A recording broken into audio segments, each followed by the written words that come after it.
before in August. And so I started working out 6 days a week for 2 hours a day. And didn't start following a nutrition plan, and I'm not going to until summer actually, for weird reasons. I made up my own workout plan. I didn't have help from anybody, so I kind of have just been like doing everything by myself. So made up my own exercises. I actually work out full body every day, which a lot of people make fun of me about, because you're supposed to, like, if you want really good results in muscle growth, you need to isolate muscle groups. Yeah. But I don't do that. I just do everything every single day. And so my goal eventually is that as soon as I plateau with what I'm doing now, then I'm going to start having nutrition and start isolating muscle groups and working out different ones. So the first thing I'm going to change though is nutrition. Like this summer, as soon as I move back into my house, I'm probably going to start with nutrition and trying to eat better. You said you work out full body, more strength-based, or is it more cardio? Definitely more strength-based.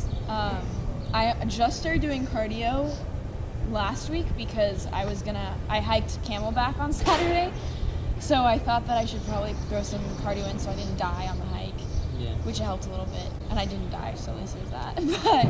But yeah, so I do mostly strength exercises, but I've been incorporating some cardio in now. I've just been doing stair stepper for cardio, and I do like 15 minutes on like fat burning. So.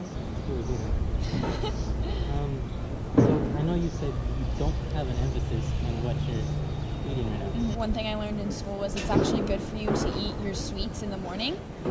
So in the mornings, usually like an omelet, and I eat a little bit of chocolate, stuff like that, just to get my fix. And then for lunch, I usually just eat small things, not too unhealthy.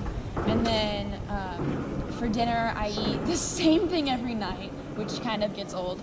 But I eat grilled chicken with spinach and bell peppers. So it's kind of boring, but it tastes pretty good, and especially after a workout. So. Is there like a little snack or anything that you'd like to eat that you think is going to give you energy before you work out? I love hummus.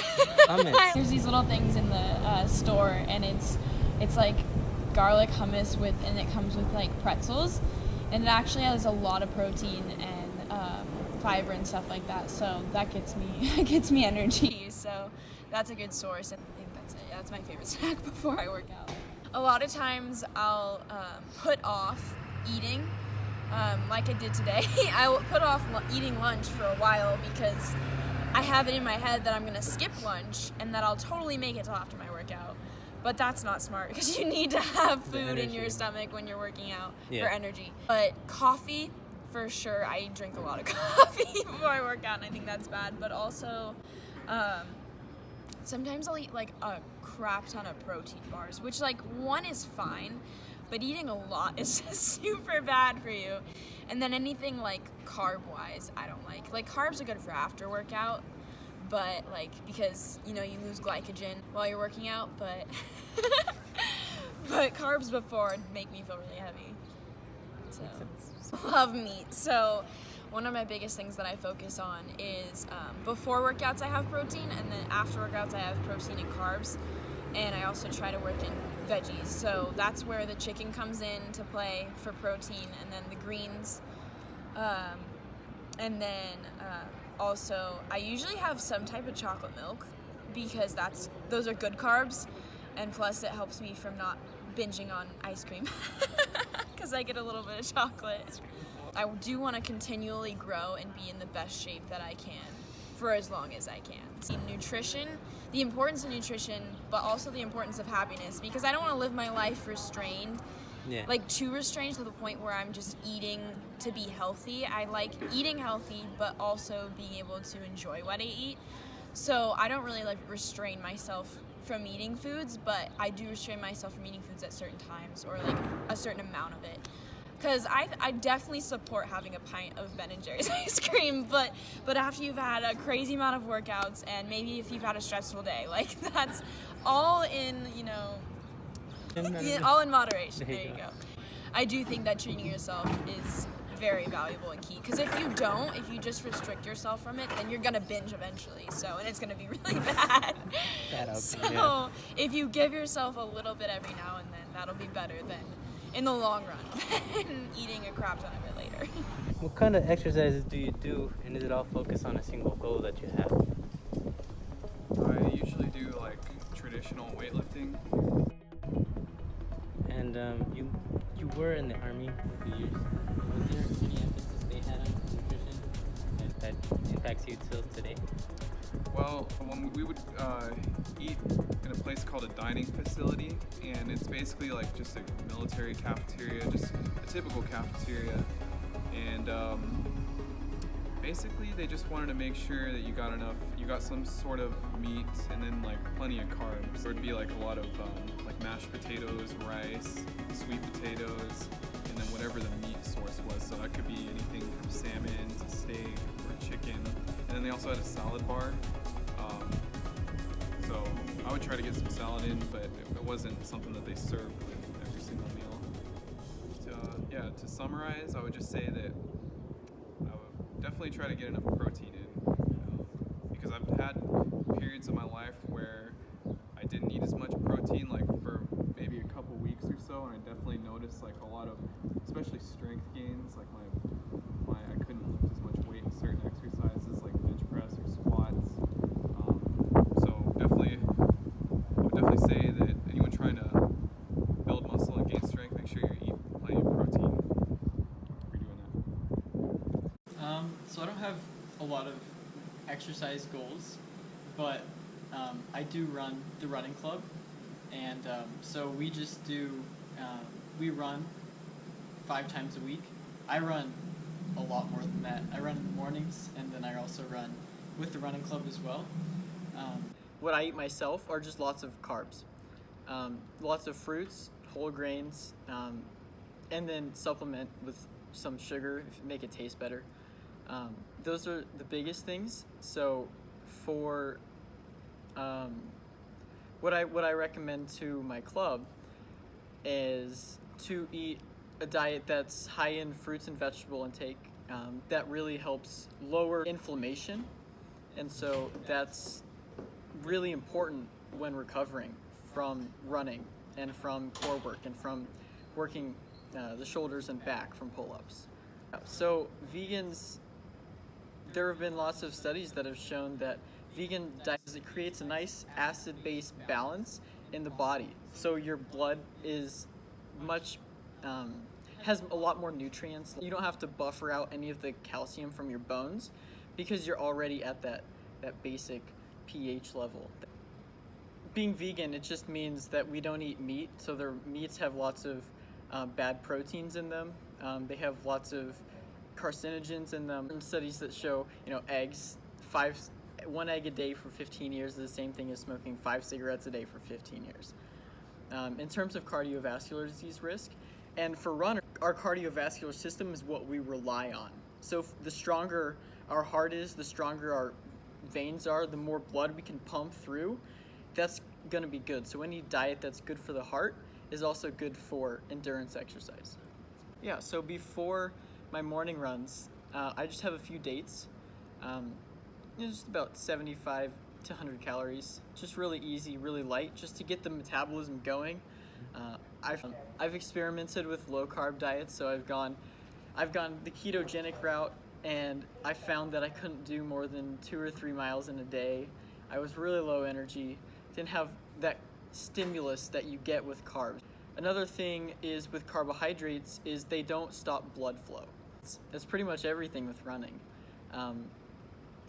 And there are studies that have shown that if you eat lots of fat, then it can paralyze the flow of blood. And that happens after just one high-fat meal.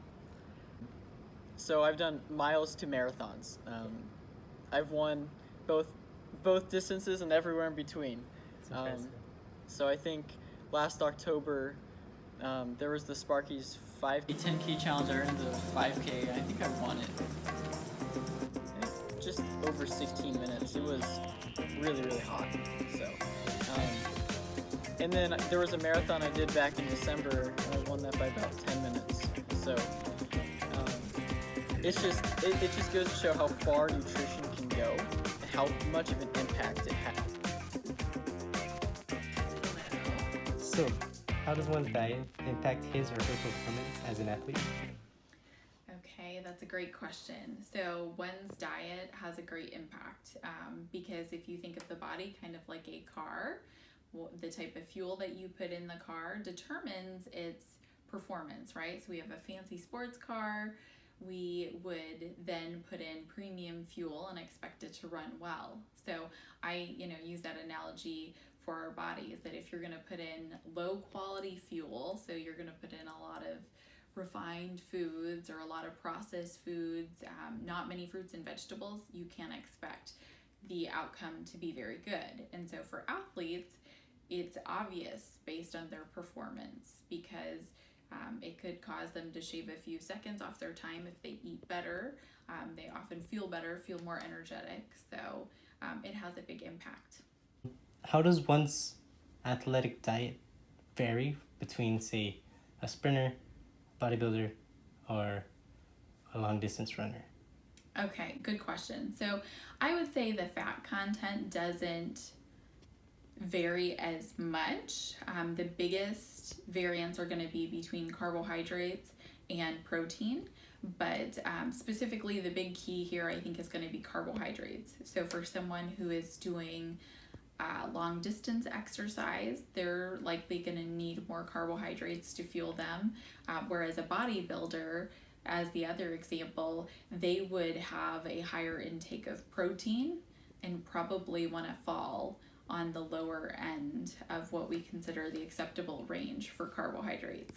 How would you say a diet differs between an athlete, between the listed people that I gave you versus a normal person?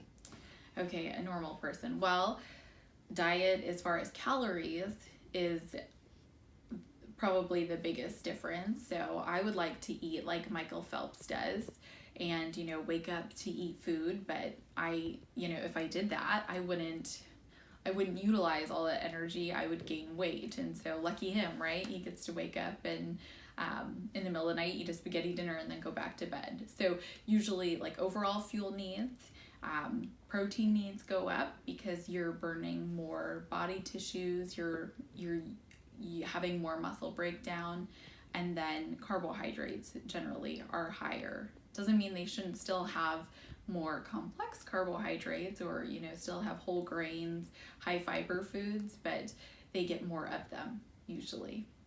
Also, what are some common nutritional mistakes that you see between varied athletes? So fads or whatever. Sure. Okay. Some common ones. So overuse of supplements is a big one. We tend to read supplement bottles like they're, like gospel. So if it says this, it must fix this, right? And not relying so much on whole foods, but thinking that we need to buy a bottled juice or buy some sort of protein powder, and that's really going to make the difference between whether we beat our time or not, or whether we score more points on the court, when that's definitely not true. Those things can help, and there are some that have been proven. So things like creatine can be helpful, but not for all athletes. There are certain types of exercise that benefit, but as far as fads go, athletes fall prey to the same fads that the general public does, maybe sometimes more so because they are so focused on decreasing body fat, increasing lean body mass, and so any hydroxy cut or type of supplement promises these great changes that aren't real, or